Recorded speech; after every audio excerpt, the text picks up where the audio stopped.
नमस्कार विद्यार्थी मित्रांनो, ABK स्मार्ट स्टडी या आपल्या यूट्यूब चॅनलवरती तुम्हा सर्वांचे पुन्हा एकदा स्वागत आहे।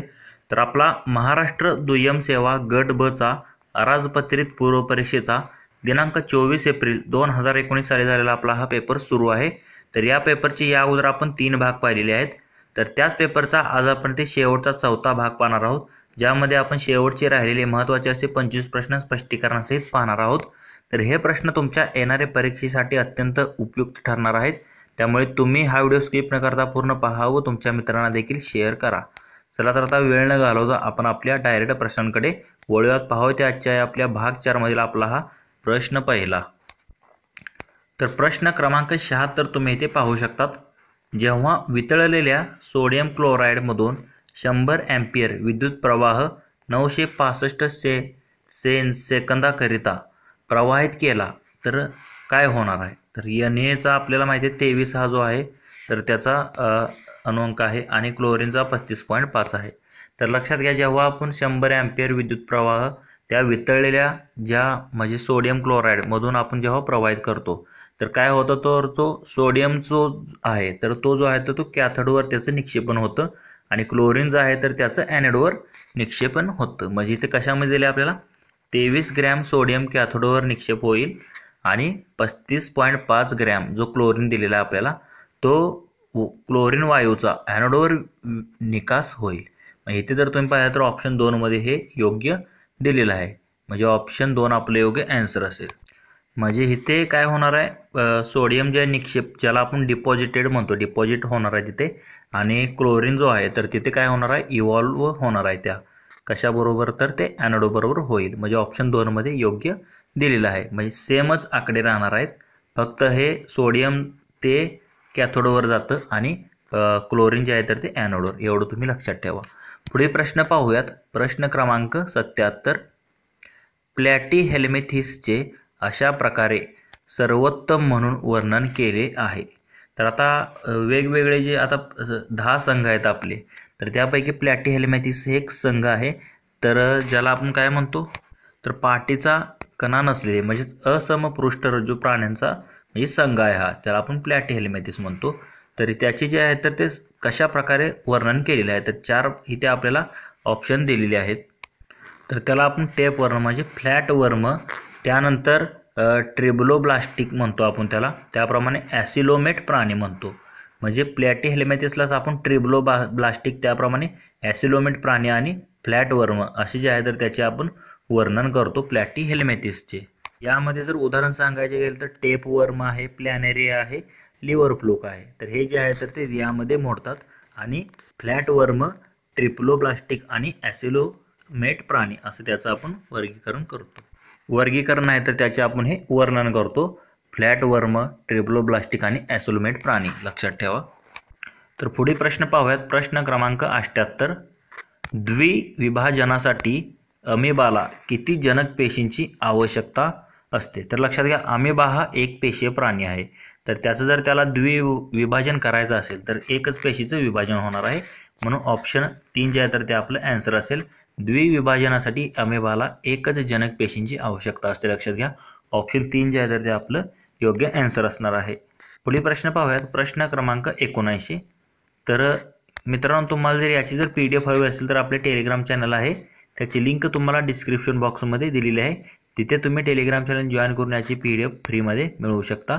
तर कुप्फरच्या पेशी यामध्ये असतात। तर लक्षात घ्या, कुप्फरच्या ज्या पेशी आहेत तर त्या आपल्या यकृतमध्ये असतात, लक्षात घ्या, यकृतामध्ये कुप्फरच्या पेशी आढळतात। लक्षात घ्या, कुप्फर्स सेल ऑकर इन लिव्हर, यकृतामध्ये आढळतात। ऑप्शन 3 मध्ये दिले त्याचं आपलं योग्य आन्सर असेल। तर पुढील प्रश्न पाहूयात। प्रश्न क्रमांक 80। कीटकनाशकांचा वापर करताना खालीलपैकी कोणत्या बाबींचा प्रामुख्याने विचार करावा। तर 4 बाबी दिलेल्या आहेत आपल्याला। कीटकनाशक प्रकारची योग्य निवड, कीटकनाशकाची कार्यक्षमता, कीटकनाशकाची मात्रा आणि कीटकनाशकाचा रंग। तर लक्षात घ्या, यामध्ये आपण काय करतो, कीटकनाशकांचा वापर करताना कीटकनाशक प्रकारची योग्य निवड, म्हणजे कोणतं कीटकनाशक हवं आहे त्याची योग्य निवड करतो। त्याप्रमाणे कीटकनाशकाची कार्यक्षमता म्हणजे ते कार्यक्षमता कशी आहे, चांगली आहे किंवा कमी आहे किंवा जास्त आहे, तर यावरून आपण कीटकनाशकची निवडतो। आणि कीटकनाशकाची मात्रा, तर यावरून आपण कीटकनाशकाचा जो आहे तर तो आपण प्रामुख्याने विचार करतो, पण त्याच्या रंगावरून आपण त्याचा काहीही म्हणजे त्याचा विचार करत नाही. रंग कसलाही असू त्याने काही फरक पडत नाही. आपल्याला फक्त कीटकनाशक हे किती चांगल्या प्रकारे काम करतं हे महत्त्वाचं आहे. फक्त ABC मध्ये आपल्याला दिलेलं आहे कीटकनाशकांचा वापर करताना या प्रमुख 3 बाबींचा आपण ABC कशामध्ये दिला आपल्याला, तर ऑप्शन 3 मध्ये दिलेला आहे. तर या 3 बाबींचा आपण वापर करतो, पण त्याचा रंगाचा आपण काहीही त्याचा विचार करत नाही, लक्षात घ्या. पुढे प्रश्न पाहूयात. प्रश्न क्रमांक 81. खालीलपैकी वनस्पतींमध्ये कोणता मूलद्रव्य त्याच्या कार्याशी चुकीच्या पद्धतीने जोडला गेला आहे? म्हणजे मूलद्रव्य चुकीच्या पद्धतीने जोडला गेलेला आहे. तर आता इथे जर तुम्ही पाहिलं तर नत्र म्हणजे नायट्रोजन म्हणतो, मॅग्नेशियम, फॉस्फरस आणि गंधक हे 4 आपल्याला मूलद्रव्य दिलेली आहेत. तर ते चुकीच्या पद्धतीने जोडलेलं आहे, त्यातलं एक ते आपल्याला इथे ओळखायचं आहे. तर लक्षात घ्या, नत्र कशासाठी वापरतं म्हणजे उपयोग काय त्याचा, केंद्रक आम्ल म्हणून आपण वापरतो. त्याप्रमाणे प्रोटीन्स म्हणजे प्रथिने, त्याप्रमाणे संप्रेरके आणि सहविकर यांचा घटक म्हणून आपण नत्रचा वापर करतो. तर हे बरोबर दिलेलं आहे. मॅग्नेशियमचा आपण हरितद्रव्यातील एक घटक म्हणून आपण जो आहे तर तो मॅग्नेशियम आपण वापरतो. मॅग्नेशियम तुम्ही जर नसेल तर ते पाणी जे आहे तर ती पिवळी पडतात. त्याप्रमाणे फॉस्फरसचा जो आहे तर तो आपण केंद्रक आम्ल, त्याप्रमाणे ATP म्हणून आणि काही सहविकर यांचा घटक म्हणून तो आपण वनस्पतीमध्ये त्याचा वापर होतो. आणि गंधक जे आहे तर ते केंद्रक आम्लांचा घटक. तर हे जे आहे तर ते चुकीचं येते गंधकाबद्दल, म्हणजे सल्फर जे आहे तर ते चुकीचं दिलेलं आहे. तर ते मगाशी मी सांगितलं पाणी जी पिवळी पडतात ना तर ती गंधकामुळे, गंधकाच्या अभावामुळे पाणी पिवळी पडतात. तर मॅग्नेशियमच्या कमतरतेमुळे काय होतं, पाण्याची जी शेंडे असतात तर ती वाकडे तिकडे होतात, लक्षात घ्या. आणि गंधक जर कमी असेल सल्फर तर पाणी पिवळी पडतात. पण तो केंद्रक आम्लांचा घटक नाही, इथे घटक आहे म्हटले. हे जे 4 जे आहेत ते चुकीचे दिलेलं आहे, बाकीचे 3 योग्य दिलेले आहे. त्याप्रमाणे नायट्रोजनमुळे काय होतं, एखाद्या झाडाची वाढ म्हणजे फुले येत नाहीत त्याला, किंवा फुलांची संख्या कमी होते, किंवा फुले येतच नाहीत, हे नायट्रोजनच्या कमतरतेमुळे होतं. आणि फॉस्फरस, त्याप्रमाणे क्लोरीन जे आहे तर क्लोरीनमुळे जे आहे तर झाडाची वाढ खुंटते. आणि फॉस्फरस जे आहे तर ते केंद्रक आम्ल किंवा सहविकर यांचा घटक आहे. फक्त 4 मध्ये जे दिले गंधक ते जे आहे तर ते चुकीचं आहे, केंद्रक आम्लांचा तो घटक नाही गंधक. तर पुढे प्रश्न पाहूयात. प्रश्न क्रमांक 82. तर महत्त्वाचे जे आहे तर ते NPK तुम्ही लक्षात ठेवा. खतांसाठी प्रामुख्याने जे वनस्पतीसाठी आवश्यक आहेत खते, तर त्याप्रमाणे नायट्रोजन, त्याप्रमाणे फॉस्फरस आणि पोटॅशियम हे 3 महत्त्वाचे अत्यंत घटक असतात. तर प्रश्न क्रमांक 82 मध्ये तुम्ही पाहू शकता, टिंबटिंब हे सूक्ष्म जीवाणू एकदल वनस्पतींमध्ये असहजीवी नत्र स्थिरीकरणास उपयुक्त आहे. तर असहजीवी नत्र स्थिरीकरणास म्हणजे नत्र स्थिरीकरणास जे आहे तर ते उपयुक्त आहे असे कोणते सूक्ष्म जीवाणू आहेत? तर ते आता इथे ऑप्शन दिलेत, ॲझोटोबॅक्टर, रायझोबियम, 1 व 2 दोन्ही की यापैकी नाही. तर लक्षात घ्या, यापैकी तुम्ही जर पाहिलं तर ॲझोटोबॅक्टर जे आहेत तर ते असे सूक्ष्म जीवाणू आहेत जे की एकदल वनस्पतींमध्ये असहजीवी नत्र स्थिरीकरणास उपयुक्त आहे. कोणते? ॲझोटोबॅक्टर ज्याला आपण म्हणतो. रायझोबियम पण नत्र स्थिरीकरण करतात, पण ते एकदलमध्ये नाही तर इतर वनस्पतींमध्ये जे आहे तर ते नत्र स्थिरीकरण करतात. तर ॲझोटोबॅक्टर हे सूक्ष्मजीवाणू जे आहेत तर ते एकदल वनस्पतींमध्ये असहजीवी नत्र स्थिरीकरणास उपयुक्त आहे. तर रायझोबियम नत्र स्थिरीकरण करतात, पण असहजीवी नाही तर सहजीवी नत्र स्थिरीकरण करतात रायझोबियम, म्हणून हे रायझोबियम येणार नाही, ते फक्त येणार ॲझोटोबॅक्टर. म्हणून ऑप्शन 1 जे आहे तर ते आपलं योग्य आन्सर असेल.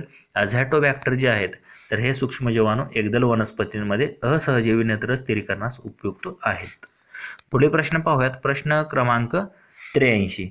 तर काय दिले आपल्याला इथे, जास्त पौष्टिक अन्नपदार्थ शरीरास टिंबटिंब प्रदान करतात. म्हणजे जास्त पौष्टिक जर खाणं तुमचं असेल तर त्यातून आपल्याला काय मिळतं, तर लक्षात घ्या, त्या अति जर पौष्टिक आपण खाल्लं तर आपल्या ज्या आहेत त्या कमी कॅलरीज आपल्याला भेटतात, आणि सर्वसाधारण जास्त प्रमाणात आपल्याला काय मिळतं, त्यातून जीवनसत्वे मिळतं आणि खनिजे मिळतात. म्हणजे सूक्ष्म पोषक घटक जे आहेत तर ते आपल्या शरीरात मिळतात, ज्यामुळे आपले शरीर जे आहे तर ते सदृढ आणि निरोगी राहते. म्हणजे जास्त पौष्टिक अन्नपदार्थ खाल्ल्याने हे आपल्या शरीराला मिळते, जे की आपल्याला ऑप्शन 2 मध्ये दिलेलं आहे. म्हणजे कमी कॅलरीज असतात त्यामध्ये, पण जास्त प्रमाणात जे आहे तर ते जीवनसत्वे असतात, लक्षात घ्या, पौष्टिक पदार्थांमध्ये. आणि खनिजे अतिशय प्रमाणात असतात, जास्त प्रमाणात, त्यामुळे सूक्ष्म पोषक घटक देखील जास्त भेटतात. म्हणून ऑप्शन 2 जे आहे तर ते आपलं योग्य आन्सर असेल. तर पुढील प्रश्न पाहूयात. प्रश्न क्रमांक 84. डॉट्स कार्यक्रम हा खालीलपैकी कुठल्या राष्ट्रीय कार्यक्रमाचा महत्त्वाचा भाग आहे? तर ऑप्शन आहेत राष्ट्रीय धनुर्वात नियंत्रण कार्यक्रम, राष्ट्रीय विषमज्वर नियंत्रण कार्यक्रम, राष्ट्रीय क्षयरोग नियंत्रण कार्यक्रम की राष्ट्रीय एड्स नियंत्रण कार्यक्रम. तर लक्षात घ्या, हा जो आहे तर तो म्हणजे कशाचा क्षयरोगाशी संबंधित आहे, म्हणजे ट्युबरकुलोसिस, TB म्हणतो ज्याला आपण.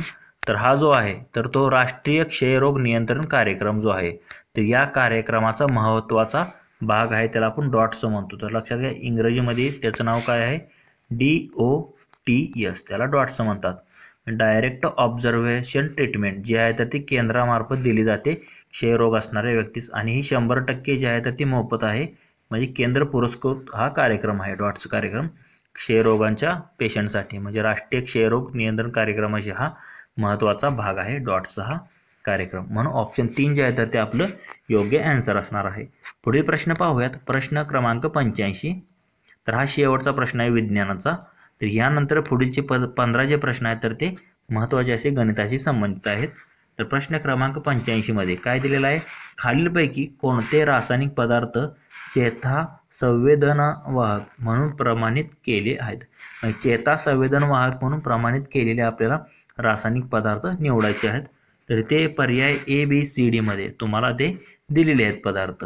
तर त्यामध्ये ॲसिटाइल कोलिन व गॅमा ॲमिनोब्युटेरिक ॲसिड. तर लक्षात घ्या, ॲसिटाइल कोलिन व गॅमा ॲमिनोब्युटेरिक ॲसिड जे आहे तर ते चेता संवेदनवाहक म्हणून काम करतात, म्हणजे हे तर त्यामध्ये येतं. आणि डोपामाइन व नीर ॲड्रिनेलिन हे देखील जे आहेत, डोपामाइन आणि नीर ॲड्रिनेलिन हे जे आहे तर हे A आणि B मध्ये दिलेले जे पदार्थ आहेत तर ते चेता संवेदनावाहक म्हणून काम त्यांचे जे आहे तर ते असते. पण लायसिन, हिस्टामाइन, त्याप्रमाणे पायरुव्हिक ॲसिड आणि ॲस्टेलिक तर हे जे आहे तर त्यांचा यामध्ये समावेश होत नाही. तर फक्त जे आहेत तर ते कोणते रासायनिक पदार्थ पर्याय क्रमांक A व B मध्ये दिलेले जे आहेत तर ते चेता संवेदनवाहक म्हणून ते प्रमाणित केले जातात. म्हणून ऑप्शन 3 जे आहे तर ते आपलं योग्य आन्सर असणार आहे. चेता संवेदनवाहक म्हणून हे वरीलपैकी डोपामाइन, नीर ॲड्रिनेलिन, ॲसिटिक कोलिन आणि गॅमा ॲमिनोब्युटेरिक ॲसिड यांचा जो आहे तर ते प्रमाणित केले जातात चेतना संवेदनवाहक म्हणून. ऑप्शन 3 आपलं योग्य आन्सर असणार आहे. तर इथून पुढील जे प्रश्न आहेत तर ते गणिताशी संबंधित आहेत. तर प्रश्न क्रमांक 86 तुम्ही पाहू शकतात. राम आणि श्याम दोघेही A बिंदूपासून एकमेकाच्या विरुद्ध दिशेने चालत आहे. A बिंदूपासून राम 3 मीटर व श्याम 4 मीटर चालले. त्यानंतर राम डावीकडे वळून 4 मीटर चालला आणि श्यामसुद्धा डावीकडे वळून 5 मीटर चालला. तर आता त्या दोघांच्या मधील अंतर किती काढायचं आहे? तर लक्षात घ्या, तर याप्रमाणे इथे आपण पाहूयात की इथे जे आहे तर इथे एक बिंदू आहे.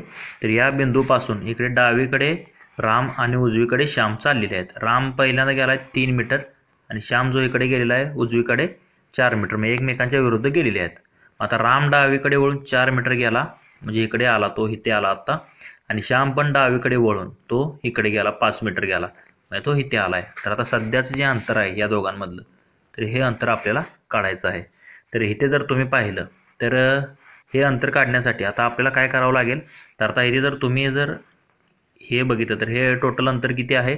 तर हे 3 आणि 4 हे 7 येतं, आणि हे वरचं 5 आणि इकडचं 4 मिळून हे किती येतं टोटल? तर हे 9 येतं. म्हणजे इकडे 9 आहे, इकडे 7 आहे. तर आपल्याला मधला जो X त्याला म्हणूया आपण कर्ण म्हणूया, तर त्याचं अंतर म्हणजे त्या दोघांच्या घरामधलं अंतर असणार आहे ते आपल्याला काढायचं आहे. तर त्याला जे आपण आहे तर आता त्या मोठा जो त्रिकोण तयार होतो त्याला आपण MNO असे नाव देऊया. आता त्रिकोण MNO मध्ये पायथागोरसच्या प्रमेयानुसार जर आपण केलं तर कर्ण काय आहे? OM आहे, म्हणजे OMचा वर्ग बरोबर इतर दोन बाजू कोणत्या? ON आणि MN या दोघांच्या वर्गाची बेरीज असणार आहे. तर मग OMचा वर्ग बरोबर MN किती आहे? तर ते एक 9 आहे बाजू आणि एक 7 आहे, आताच आपण काढलेलं आहे. 9चा वर्ग 81 अधिक 7चा वर्ग 49 म्हणजे येतं 130. आणि हे जर तुम्ही पाहिलं 11चा वर्ग किती असतो? तर 121 असतो, म्हणजे 11च्या पुढे ते काहीतरी येणार आहे. मग इथे जर तुम्ही जर त्याचं वर्गमूळ काढलं तर ते 11.40 येतं. किती? 11.40 म्हणजे हे जे आहे तर ते सध्याला दोघांमधलं अंतर असणार आहे 11.40 मीटर. म्हणजे सध्याला त्या दोघांच्या मधील अंतर जे आहे तर ते ऑप्शन 4 मध्ये दिलेलं आहे 11.40 मीटर. पुढील प्रश्न पाहूयात. तर आता इथे आपल्याला एक आकृती दिलेली आहे, तर याप्रमाणे तुम्ही इथे पाहू शकता. तर इथे काय करायचं आहे, वरील आकृतीत कोपऱ्यातील आयताचे मापन 4 सेंटीमीटर बाय 8 सेंटीमीटर आहे. म्हणजे इथे जर तुम्ही स्मॉल पाहिला चौकोन तर त्याचं 4 बाय 8 सेंटीमीटर असं मापन आहे. तर वर्तुळाची सेंटीमीटरमध्ये त्रिज्या दर्शवणारा पर्याय निवडायचा आहे. तर आता हे मधलं जे वर्तुळ आहे तर त्याची आपल्याला त्रिज्या काढायची आहे. लक्षात घ्या. तर आपल्याला ह्याचं माप दिलं ह्या साईडच्या कोणाचं. तर लक्षात घ्या त्रिज्या आपण कशी काढतो याची. तर आता गणितात दिल्याप्रमाणे तुम्ही डायग्राम पाहू शकता. तर याप्रमाणे ती डायग्राम दिलेली आहे, तुम्ही पाहू शकता. तर आपल्याला आर काढायचं आहे. तर आता इथे आरचं जे अंतर आहे तर त्या जो चौकोन आहे त्याच्या टोकापासून ते इथपर्यंत जे आहे तर ते आरचं अंतर होणार आहे. मग त्याला आपण आर म्हणू शकतो. लक्षात घ्या. तर आता हे वरचं जे आहे तर चौकोन त्याची 4 सेंटीमीटर जी रुंदी आहे आणि 8 सेंटीमीटर लांबी आहे. म्हणजे इथून जर खाली घेतलं तुम्ही तर इथं पण किती येतं, 8 येतं. म्हणजे एकूण इथून जर अंतर काढलं तर हे एकूण जे आहे तर ती वर्तुळाची त्रिज्या आहे. म्हणजे आर वजा हे 8 असं आपण याला म्हणू शकतो. म्हणजे ही जी बाजू आहे तर ती आर वजा 8 झाली. आणि त्याप्रमाणे इकडची जी उभी बाजू आहे तर ती किती असणार आहे, तर ती आर वजा 4 येईल, कारण उभं अंतर 4 आहे. म्हणजे ती बाजू झाली आर वजा 4. म्हणजे असं आपण म्हणू शकतो. म्हणजे याप्रमाणे आपल्याला त्रिकोण तयार होईल. म्हणजे हा जो कर्ण आहे त्या त्रिकोणाचा तर तो आपण त्याची वर्तुळाची त्रिज्या येणार आहे. कर्ण म्हणजे इथे तुम्ही पाहू शकता. तर कर्ण म्हणजे आता एक बाजू काय आहे आर वजा 4, दुसरी बाजू आहे आर वजा 8. तर आपल्याला काय काढायचं, कर्ण काढायचं आहे. मग आता आपण असं म्हणू शकतो कर्ण वर्ग बरोबर पायथागोरसच्या प्रमेयानुसार इतर दोन वर्गांच्या बाजूची बेरीज. तर ही काय आहे आर वजा 4चा वर्ग अधिक आर वजा 8चा वर्ग. म्हणजे आर वजा 8चा वर्ग अधिक आर वजा 4चा वर्ग असं आपण म्हणू शकतो. या दोन बाजू आल्या. मग आर वर्ग बरोबर आता ए वजा बी कंसाचा वर्ग सूत्र काय असतं, ए वर्ग वजा 2ab अधिक बी वर्ग. म्हणजे दोन्हीकडे ए वजा बीचं सूत्र वापरावं लागेल. ए आहे आर आणि बी आहे वजा 8. म्हणजे आर वर्ग वजा 2ab म्हणजे 8 दोन्ही 16 आर अधिक 8चा वर्ग 64 अधिक इकडे पण तसंच आरचा वर्ग वजा 4 दोन्ही 8 आर अधिक 4चा वर्ग 16. म्हणजे असं येईल. तर हे आर वर्ग आणि आर वर्ग हे 2 आर वर्ग होईल. वजा 16 आर आणि वजा 8 आर हे वजा 24 आर येतं. आणि अधिक हे 16 आणि 64 हे 80 येतं. तर हे आर वर्ग इकडं जर आणलं तर ते अधिक आहे तिकडे वजा होईल. म्हणजे 2 आर वर्ग वजा आर वर्ग वजा 24 आर अधिक 80 बरोबर इकडे काय आता शून्यच राहणार आहे, कारण तिकडचं आर वर्ग आपण इकडं आणलं. तर आर वर्गमधनं आर वर्ग गेलं, राहिलं काय 1 आर वर्ग वजा 24 आर अधिक 80 बरोबर 0. तर हे आपल्याला एक समीकरण मिळालेलं आहे. तर इथे जर तुम्ही पाहिलं तर आपल्याला आता बेरीज वजा 24 आली पाहिजे आणि गुणाकार अधिक 80 आला पाहिजे, असे दोन अवयव काढायचेत. तर तुम्ही जर पाहिलं तर कोणते अवयव निघतात, 20 चोक 80 म्हणजे वजा 20 आणि वजा 4 यांचा जर गुणाकार केला तर वजा वजा अधिक 80 येतं आणि दोघांची बेरीज वजा 24 येते. म्हणजे आर वर्ग वजा 20 आर वजा 4 आर अधिक 80 असं आपण लिहू शकतो बरोबर 0. तर आता ह्या दोघांमधनं काय कॉमन निघतं, आर कॉमन निघतं. आर कॉमन निघल्यावर आर राहतं आर वजा 20 आणि ह्याच्यातनं वजा 4 कॉमन निघतं. वजा 4 राहिल्यावर आत राहतं आर वजा 20. म्हणजे आर वजा 20 पैकी आपण 1 लिहू शकतो आणि आर वजा 4 बद्दल 1 घेऊ शकतो. म्हणजे आर वजा 4 बरोबर 0 किंवा आर बरोबर 20. म्हणजे वजा 20 तिकडे गेल्यावर 20 होणार आहे, आर बरोबर 4 होणार आहे. तर ह्यातलं जे मोठं येतं ते आपण घेतो. म्हणजे आर बरोबर किती आलेलं आहे, 20 सेंटीमीटर आलेलं आहे. तेच तुमचं या प्रश्नाचं उत्तर असणार आहे. आपल्याला त्रिज्या काढायची होती जी की 20 सेंटीमीटर आलेली आहे. तर लक्षात घ्या 20 सेंटीमीटर आपल्याला तुम्ही जर इथे जर पाहिलं तर ऑप्शन 1 मध्ये तुम्हाला दिसत आहे. तर त्या वर्तुळाची त्रिज्या जी आहे तर तुम्ही जर पाहिलं तर ती 20 सेंटीमीटर येणार आहे. लक्षात घ्या ऑप्शन 1 मध्ये दिलेलं आहे. तर पुढील प्रश्न तुम्ही पाहू शकतात. PQRSTUV आणि W हे मध्याकडे तोंड करून म्हणजे मध्ये तोंड करून वर्तुळाकडे बसलेले आहेत. खालील विधाने लक्षात घेऊन प्रश्नाचे उत्तर निवडा. तर आता काय काय दिले आपल्याला, P हा Tच्या उजवीपासून दुसरा आहे, तसेच तो R आणि Vच्या सलग शेजारी आहे. S हा Pचा शेजारी नाही. Phi हा Uचा शेजारी आहे आणि Q हा S आणि Wच्या मध्ये नाही आणि W हा U आणि Sच्या मध्ये नाही. तर याप्रमाणे आपल्याला जे काही दिले त्यावरून आता आपण डायग्राम मी आता इथे तयार केलेले आहे, तुम्हाला दाखवतो डायरेक्ट. तर लक्षात घ्या याप्रमाणे दिलेल्या ह्याच्यानुसार तर याप्रमाणे डायग्राम येते, तुम्ही स्क्रीनशॉट देखील घेऊन बघू शकता। तर याप्रमाणे ती डायग्राम येते। तर इथे जर तुम्ही पाहिलं तर आर व व्ही हे दोघे शेजारी नाहीत, इथे तुम्हाला दिसत आहे आर आणि व्ही दिसते तुम्हाला शेजारी नाही, पण तुम्हाला इथे यू आणि एस दिसतंय, एस डब्ल्यू दिसतंय, त्याप्रमाणे पी आणि व्ही दिसतंय, आर आणि पी दिसतंय, पण आर आणि व्ही पर्यायामधला एक पर्याय आहे, तर आर आणि व्ही दिसत नाहीत। तर इथे आपल्याला ऑप्शन दिलेत, यू व्ही दिलाय, आर पी दिलाय, एस डब्ल्यू दिलेला आहे आणि आर व्ही दिला आहे। तर आर व्ही आत्ताच पाहिला आपण नाही, बाकीचे यू व्ही पी आर आणि तर इथे तुम्ही पाहू शकता यू व्ही त्यानंतर पी आर आणि एस डब्ल्यू शेजारी आहेत, पण आर आणि व्ही नाहीत। तर ही डायग्राम तुम्ही पाहू शकता। तर आर व ही दोघे शेजारी नाहीत असं आपण म्हणू। तर हे आपल्याला ऑप्शन इथे तुम्ही पाहू शकता 4 मध्ये दिलेलं आहे, तेच आपलं योग्य आन्सर असेल। आर व व्ही हे शेजारी नाहीत असं आपण म्हणू शकतो, आर व व्ही। पुढील प्रश्न पाहूयात। तर काय दिले आपल्याला इथे, तळ्यात एक स्तंभ आहे, निम्मा स्तंभ तळ्यातील चिखलात रुतलेला आहे, त्याच्यावर 1/3 भाग पाण्यात बुडालेला आहे आणि 7 एकक लांबी असलेला भाग जो आहे तर तो बाहेर आहे। मग लक्षात घ्या 7 एकक पाण्याबाहेर भाग आहे, तर स्तंभाची एकूण उंची दर्शवणारा पर्याय निवडायचा। म्हणजे इथे जर तुम्ही पाहिलं तर स्तंभ असा आहे, अर्धा भाग तो आता पाण्यात बुडला आहे, पाण्यातला चिखल आहे, म्हणजे अर्धा चिखलात आहे आणि त्यातला वरचा 1/3 भाग हे राहिलेला तो जर तो आहे तर तो पाण्यात आहे आणि वरचा जर भाग राहिला तर तो 7 एकक आहे। तर ह्या एकूण खांबाची लांबी आपल्याला इथे काढायची आहे। तर आता गणितात दिल्याप्रमाणे आपण पाहूया। तर इथे एक आपण खांब मानलेला आहे, त्याची एकूण लांबी जी आहे तर ती आपण x मानूया। तर आता अर्धा चिखलात रुतलेला म्हणजे चिखलात, तर अर्धा चिखलात घेतला तर तो 1/2 येईल आणि वरचा भाग 1/2 राहील आणि त्याचा पाण्यामध्ये किती भाग आहे त्याचा, इथे तुम्ही पाहिलं पाण्यामध्ये 1/3 भाग त्याचा बुडलेला आहे, म्हणजे xच्या 1/3 म्हणजे 1/3 भाग जो आहे तर तो पाण्यात आहे असं आपण म्हणूया। आणि उरलेला जो वरचा भाग आहे तर तो 7 एकक आहे, म्हणजे पाण्याच्या वरचा भाग 7 एकक आहे असं दिलेलं आहे। तर आता इथे पाहून हे टोटल x बरोबर असं आपण म्हणू शकतो की चिखलातला हा 1/2 भाग अधिक हा 1/3 भाग पाण्यातला आणि वरचा 7 असं आपण म्हणू शकतो। x बरोबर टोटल आपल्याला काढायचा ना, x किती आहे।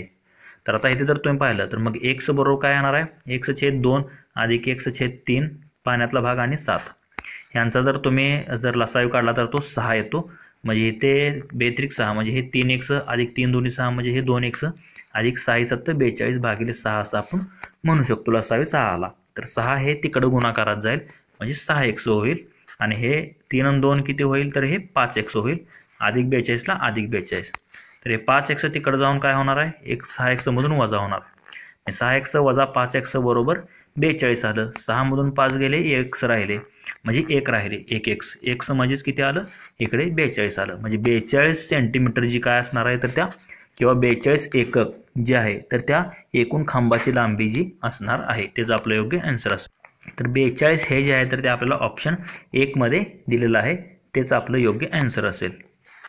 तर पुढील प्रश्न पाहूयात आपण। तर प्रश्न क्रमांक 92 तुम्ही इथे पाहू शकतात। दुहेरी मध्यस्थींचा संशय असलेले 3 हेर आहेत, म्हणजे 3 हेर आहेत, त्यापैकी फितूर व्यक्ती खोटे बोलतात, म्हणजे जे कोण फितूर आहे ते खोटे बोलते आणि इतर मध्यस्थ खरे बोलतात, म्हणजे इतर आता 3 सदस्य आहेत त्यापैकी 2 जे आहेत तर ते खरे बोलतात आणि 1 खोटा बोलतो। त्या तिघात फक्त 1 फितूर आहे, म्हणजे 1 फितूर आहे, आत्ताच तुम्ही पाहिलं 1 फितूर आहे, म्हणजे इतर दोघं जे आहेत तर ते खरे बोलतात। जर चौकशीला त्यांनी पुढील प्रतिसाद दिले, मी खाली काही प्रतिसाद दिले आहेत त्यांनी चौकशी केल्यानंतर, तर फितूर निर्देशित करणारा पर्याय निवडा। म्हणजे यातला फितूर कोण आहे आपल्याला निवडायचा आहे, तर अली, बेला आणि सारा हे तिघं आहेत, तर त्यापैकी 2 खरे बोलतात आणि 1 खोटे बोलतो, त्यापैकी फितूर निवडायचा आहे। तर आता इथे जर आपण म्हणलं अली आणि सारा खरे बोलत आहेत, म्हणजे हे दोघे फितूर नाहीत असं म्हणलं आणि बेला फितूर आहे असं जर म्हणलं, तर अली काय म्हणतोय बेला फितूर आहे, म्हणजे हे खरं बोलतोय, आणि सारा काय म्हणते बेला खोटे बोलते, म्हणजे बेला खोटे बोलते, बेला काय म्हणते सारा फितूर आहे, म्हणजे बेला जर फितूर असेल तर ती खोटंच बोलणार आहे, ती म्हणणार आहे सारा फितूर आहे। म्हणजे अली आणि सारा जर खऱ्या बोलत असतील तर त्या काय म्हणणार, अली काय म्हणते बेला फितूर आहे, म्हणजे ही मधली जी बेला आहे तर ती फितूर आहे असं म्हणते, आणि सारा काय म्हणते बेला खोटे बोलते, बेला खोटे बोलते आणि ती फितूर आहे। म्हणजे इथे जर तुम्ही पाहिलं तर अली आणि सारा ह्या दोघी जर खऱ्या बोलत असतील तर त्यावरून आपल्याला कळतं की बेला जी आहे तर ती खोटं बोलते, म्हणजे बेला ही जी आहे तर ती फितूर आहे असं आपण म्हणू शकतो। तर म्हणजे याचा आन्सर काय असणार आहे तर तर फितूर आपल्याला निवडायचा होता. तर ह्या दिलेल्या प्रतिसादावरून आपण असं म्हणू शकतो की बेला जे आहे तर ती फितूर आहे. तेच ऑप्शन 3 जे आहे तर ते आपलं योग्य आन्सर असेल बेला. पुढील प्रश्न पाहूयात. प्रश्न क्रमांक 93. अजय आणि विकास यांच्या आजच्या वयाचे 3:11 गुणोत्तर आहे. आजच्या वयाचे गुणोत्तर 3:11 दिले अजय आणि विकास यांचं. विकास हा मीनाच्या वयापेक्षा 12 वर्षे लहान आहे. मीनाच्या वयापेक्षा 12 वर्षांनी विकास लहान आहे. मीनाचे वय 7 वर्षांनी 85 वर्ष असेल तर अजयच्या वडिलांचे वय 25 वर्ष व अजयपेक्षा जास्त आहे. म्हणजे अजयपेक्षा अजयचे वडील 25 वर्षांनी मोठे आहेत. तर अजयच्या वडिलांचे आजचे वय काढायचं आहे. तर सुरुवातीला तुम्हाला इथे काय दिले आहे, मीनाचे 7 वर्षानंतरचे वय दिले. त्यावरून तुम्हाला मीनाचं आजचं वय मिळेल आणि मीनाच्या वयापेक्षा विकास जो आहे तर तो 12 वर्ष लहान आहे, त्यावरून विकासचं मिळेल. आणि विकासचं वय मिळाल्यानंतर ह्या गुणोत्तरावरून तुम्ही अजयचं वय काढू शकता.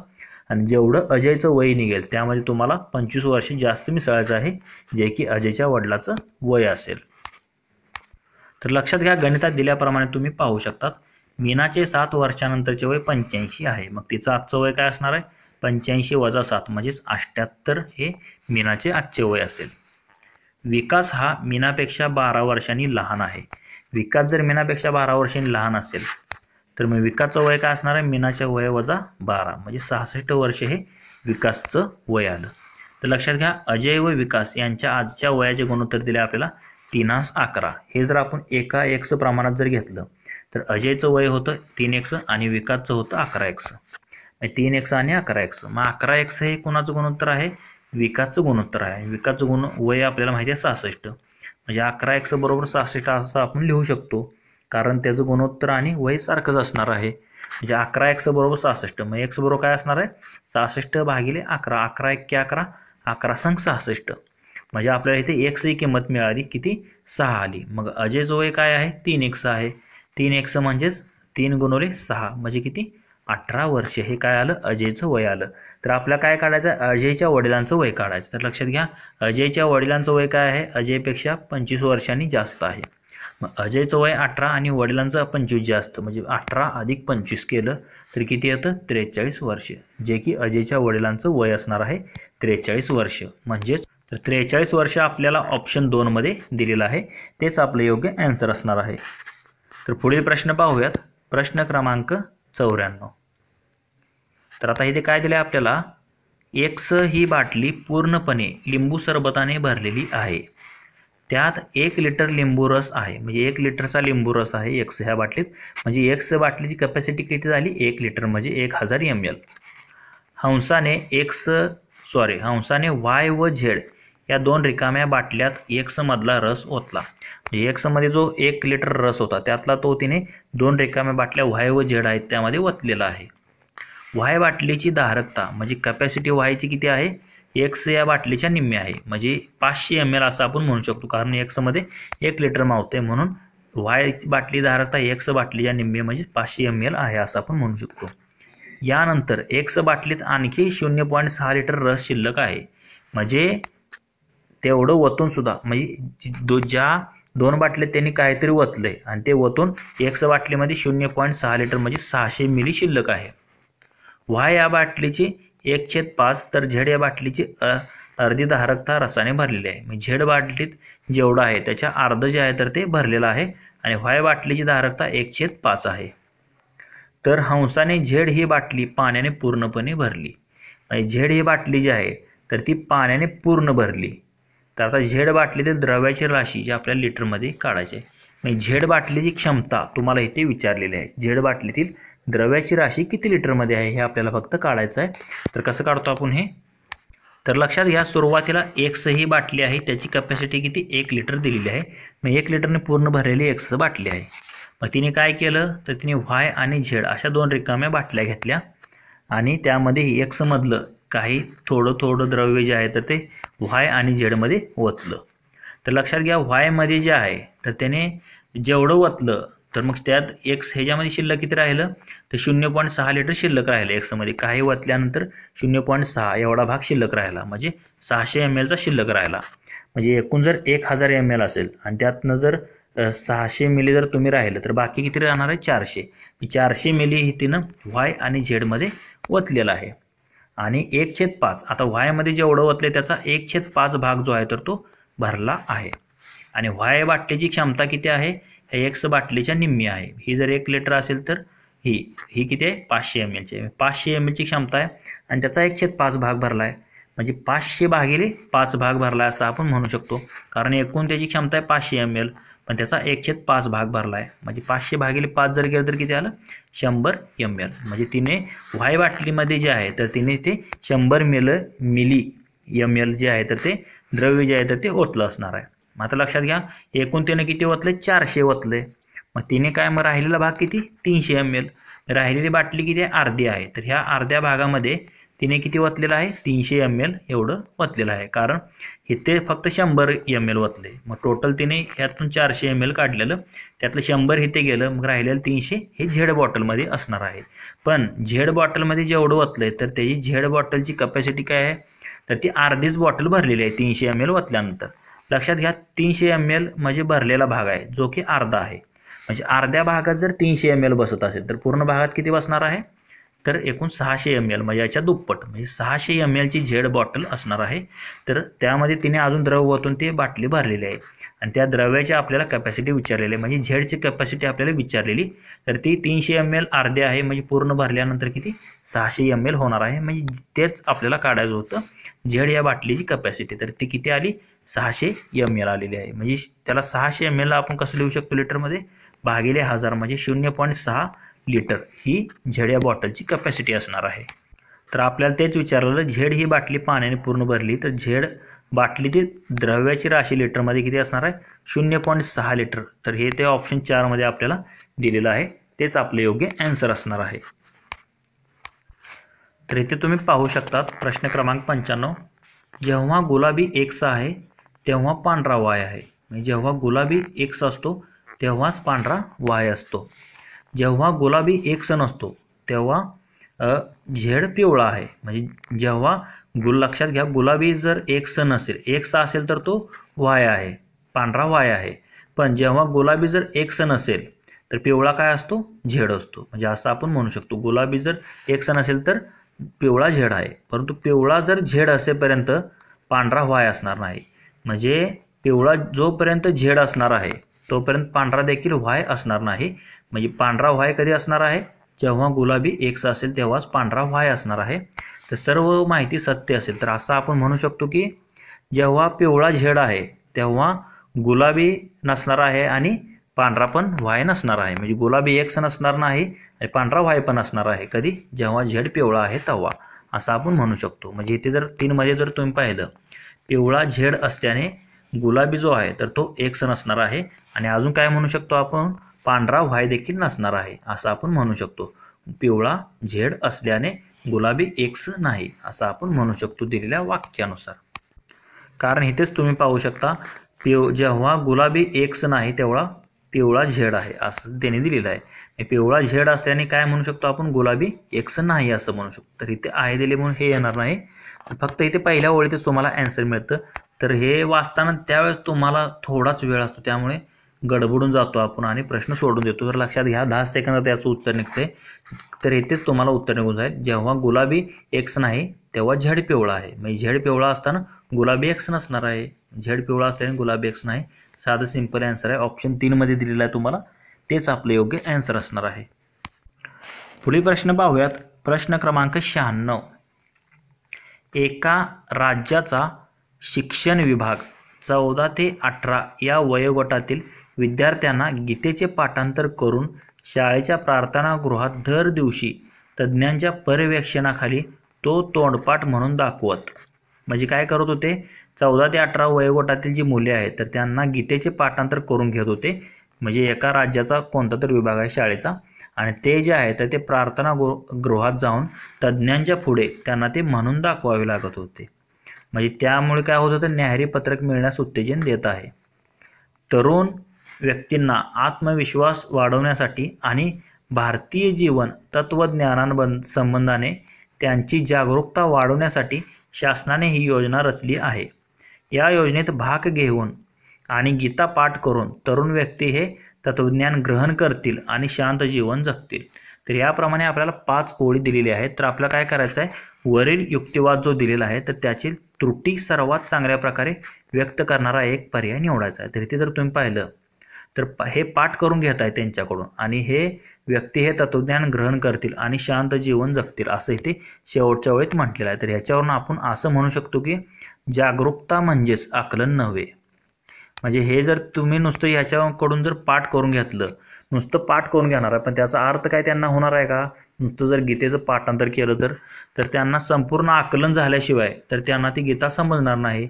आणि गीता जर समजणार नसेल तर त्या पाठ करून घेण्यात काय अर्थ आहे ना, असं आपण म्हणू शकतो. जागरूक कसे होणार ना, तर त्यांना जर अर्थ जर समजला विद्यार्थ्यांना तरच ते त्यातलं तत्वज्ञान जे आहे तर ते ग्रहण करतील आणि शांत जीवन जगतील. तर कधी होणार आहे तर ते गीता पाठ करून नुसतं होणार नाही, तर त्याचं योग्य प्रकारे आकलन करावं लागेल.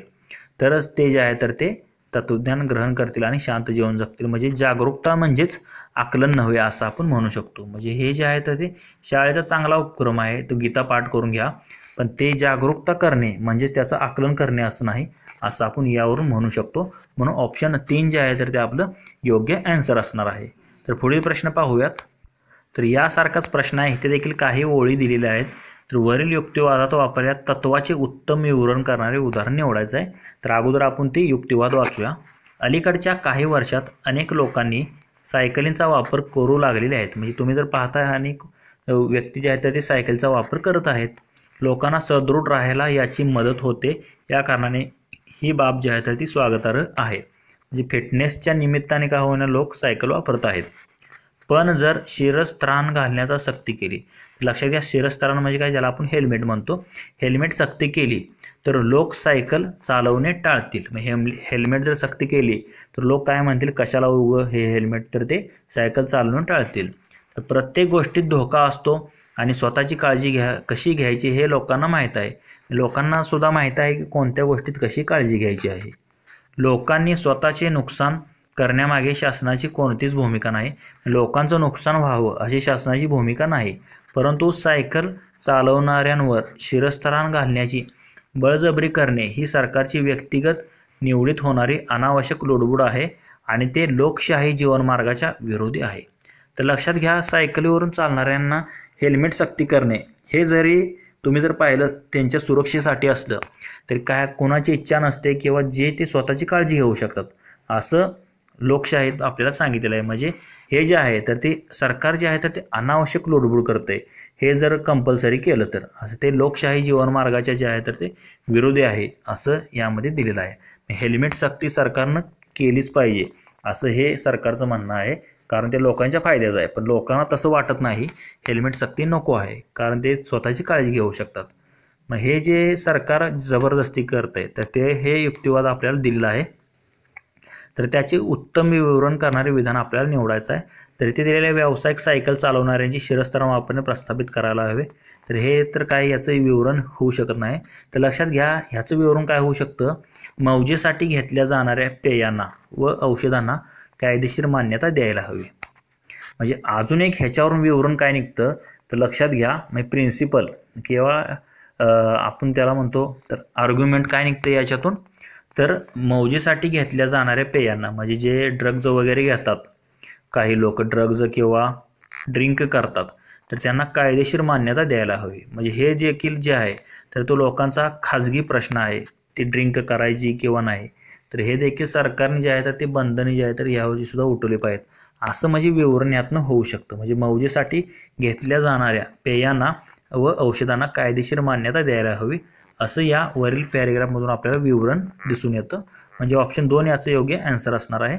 म्हणजे काय सरकार सांगतंय, म्हणजे लोकशाही, इथे जर तुम्ही पाहिलं लोकशाही जीवनमार्गाच्या विरुद्ध आहे असं विवरण आपल्याला निवडायचं होतं. तर हे देखील त्याच्या विरुद्धच असं दिसतं. मौजेसाठी घेतल्या जाणाऱ्या पेयांना व औषधांना कायदेशीर मान्यता द्यायला हवी, हे देखील जे आहे तर ते त्याचं विवरण सांगता येईल. पुढील प्रश्न पाहूयात आपण. तर प्रश्न क्रमांक 98 तुम्ही इथे पाहू शकतात. काय दिलं आपल्याला इथे, एक कामगार त्याच्या घरापासून कारखान्यात पोहोचण्यासाठी ताशी 5 किलोमीटर गतीने चालला तर तो 3 मिनिटे उशिरा पोहोचतो. म्हणजे 5 किलोमीटर प्रति तास या वेगाने गेल्यास 3 मिनिटे उशिरा पोहोचतो.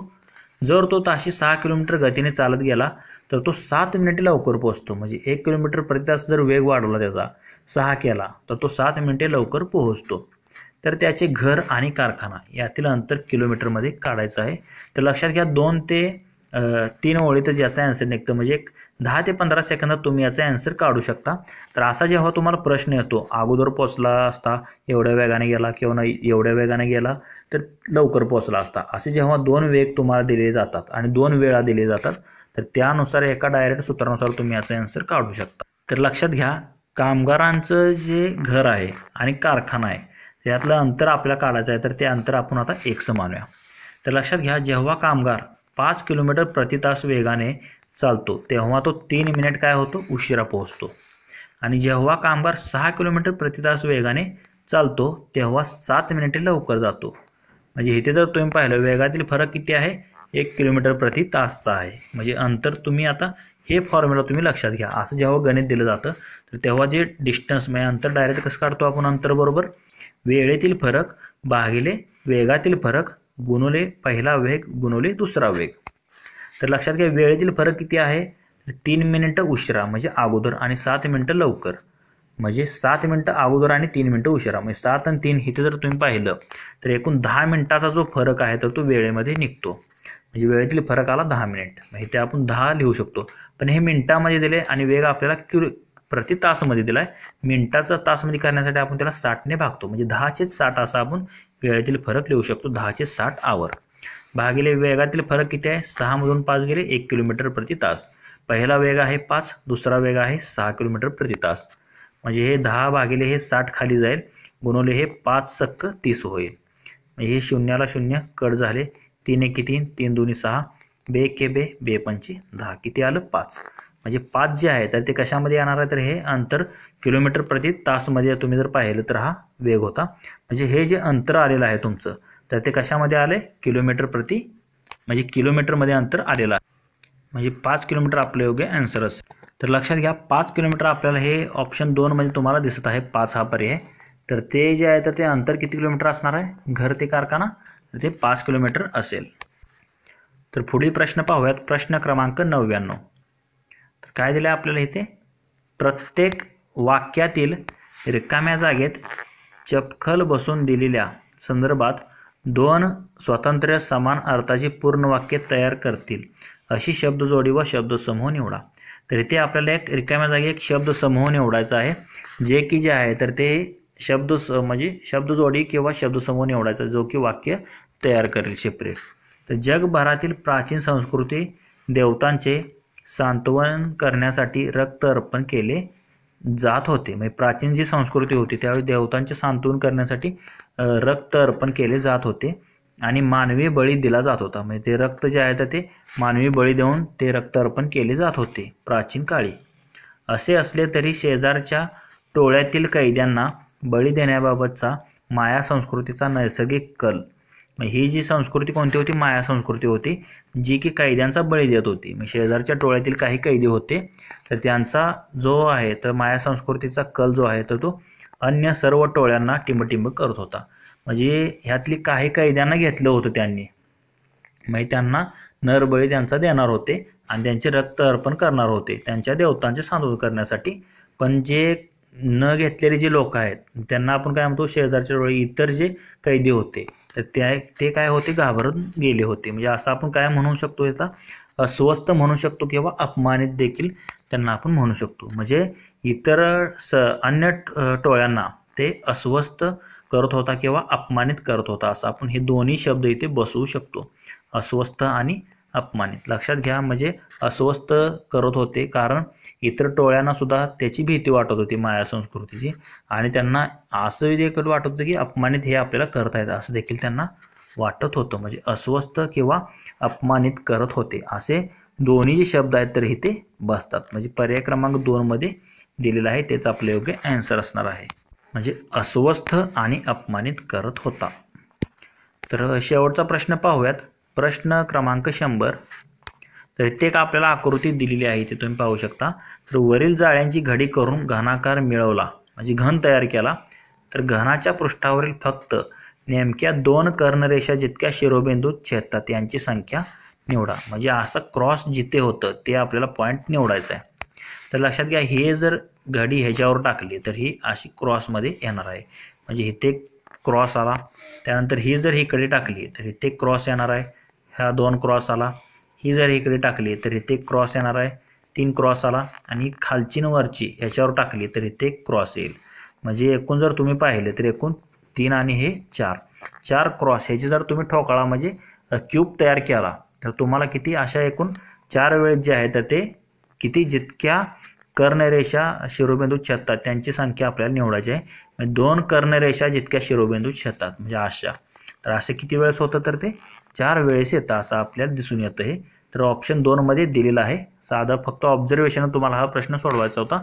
4 जे आहे तर ते आपलं योग्य आन्सर असणार आहे. तर मित्रांनो, आपला जो कंबाईन गट ब परीक्षेचा दिनांक 24 मार्च 2019 साली झालेला जो आपला पेपर सुरू आहे तर त्याचा जो आहे तर तो आपण शेवटचा भाग म्हणजे तसेच संपूर्ण जे आहे तर त्याचे 100 प्रश्न जे आहे तर ते स्पष्टीकरणासहित पाहिलेले आहेत. जर तुम्हाला या प्रश्नांमध्ये कोणतीही शंका वाटत असेल तर कमेंट करून नक्की कळवा. तसेच हा जर व्हिडिओ तुम्हाला आवडला असेल तर लाईक करा व तुमच्या मित्रांना देखील शेअर करा. व असेच जर नवनवीन व्हिडिओ तुम्हाला हवे असतील तर आपले YouTube channel ABK smart study subscribe करा व समोरील बेल आयकॉन प्रेस करा. धन्यवाद मित्रांनो. जय हिंद, जय महाराष्ट्र.